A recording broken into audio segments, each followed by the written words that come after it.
September is National Death by Suicide Prevention Month, and a new study suggests youth suicide rates increased by as much as 43% during the school year, especially the beginning of a school year. And it's so much so that they call it September Surge. Experts say parents should pay close attention to what their children are saying and not saying, especially during this time that we're in right now. Amy Prang is here, licensed clinical social worker and a member of the American Foundation for Suicide Prevention's Philadelphia chapter. She's joined by Dee Dee Irby, a speaker and advocate for mental health. And both women come to us with a lived experience, is what I like to call it. Thank you for coming in. How would you explain lived experience? Lived experience is essentially an individual who has either survived a suicide attempt or has had thoughts of suicide themselves. That's the simplest way to explain it. And you both have lived experiences. Dee Dee, Yes. tell me about you. Where were you born and raised? So I was born and raised in Philadelphia. Okay. So right here, around University City / Southwest Philadelphia. Okay. And when did you first start having, or struggling, or starting to have thoughts?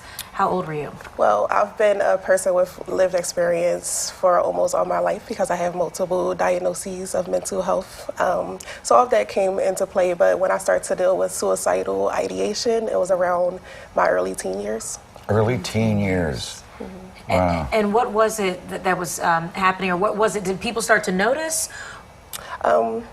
I would say nobody started to notice, but it's because I wasn't showing any signs. People that deal with suicidal thoughts, it's very complex, so it's never just like one thing that may be going on in their life. It could just be multiple things that could have been building up to that point. Was it a constant feeling? Yeah, 24 hours a day? basically. Wow. My goodness. And was it certain things that were causing it? No. And it's interesting for young people especially, they're good at putting on a good face. Oh, yeah. Right? So especially for parents and for, who are looking for these things, it's harder to detect because, you think that someone's going to look distraught or have this look to them. But in young people, and I think even when I look back to my own story, nobody would have known, and in fact, nobody did know. Then how can we figure out that somebody's struggling? I mean, should I ask? You should ask. I should ask. Yeah. And what do you say? Especially if you notice people, like somebody is like withdrawn, especially youth, from like their daily activities or things that they find joyful. You should ask, like, how's everything going? And will you say? Or are you What, do trying you- to hide it? Oh, yeah. Usually that's all a person wants that's dealing with suicidal ideation is they want somebody to ask. They want somebody to notice the unknown. And listen. Yeah. Yeah. The fact that someone takes the time to ask and to genuinely want to listen goes a long way. It goes a long way. So it's the how are you and keep moving along Right. and not really stop. So you're not going to get an answer. Do you think there is this September surge is a real thing?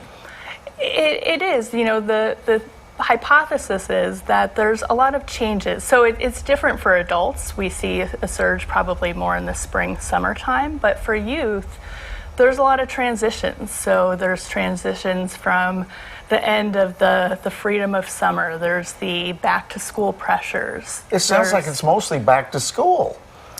Would you say that? It's a mix of going back to school and also not the freedom of just being out in the streets in the sun. Weather affects mood. So, Do you think it's the new pressures, structure too, of school? yeah. There's a lot of new academic pressures that kids are faced with, and just sort of the change in structure from what they had over the summer to the new expectations of a new school year. Then there's the, kids who have all the extracurriculars as well. So then that's an additional that's pressure. true. Trying to please your parents, too. Yes. That as well. Did you feel that? So no, I didn't have those pressures. I would say I didn't have a September surge. Mine was pretty much all year round and just on and off. How are you now? Oh, I'm great. And Yeah. I'm great. And I love that I can be an advocate for not only suicide, but mental health in general. Yeah, thank God for what you do now. You're helping people. and talking to others and making sure that you spread the word. And so when people are watching this homes, you're saying, and you mentioned, don't just say how are you and keep going. What does that conversation look like then to make sure that you're reaching out and they understand, no, I'm really concerned and I want to know how you're doing? It's just that. It's letting people know how much you care about them, but also saying what you've noticed. So be concrete. So when someone looks generally okay, but point out the things that you did notice. I notice you don't join us on the, at lunch anymore. Right. You sit by yourself, or you're sleeping more than usual. So it's the things that stand out to you that make you pause. You and really go, would appreciate someone saying that to you, asking. Yeah, I would think most youth would love that, just to know, like, how's everything's going today. I see you missed school or you didn't feel like getting up for school. What's going on? If somebody says I'm going to harm myself, believe them? Yes. Always. Always. Then it's a 988 number that you can call, but you can also just talk to them about, like, why they feel that way. 988 is the new number, by the way.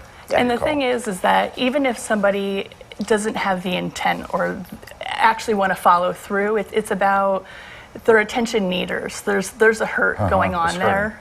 And so there's something more to it. Tell me more about this walk. Is October the 2nd? October 2nd at the Philadelphia Museum of Art. First thing in the morning, so I think we kick off at 8 a.m., opening ceremonies. And Everyone's lot welcome. of people will be there. It's a really hopeful event. It really it's an is. opportunity to come together Yeah. to, as allies, as people with lived experience, as lost survivors. It's for everyone, four-legged friends, children, everybody. Thank you both for what you do. Yes, thank you. welcome. Thank you for sharing your story.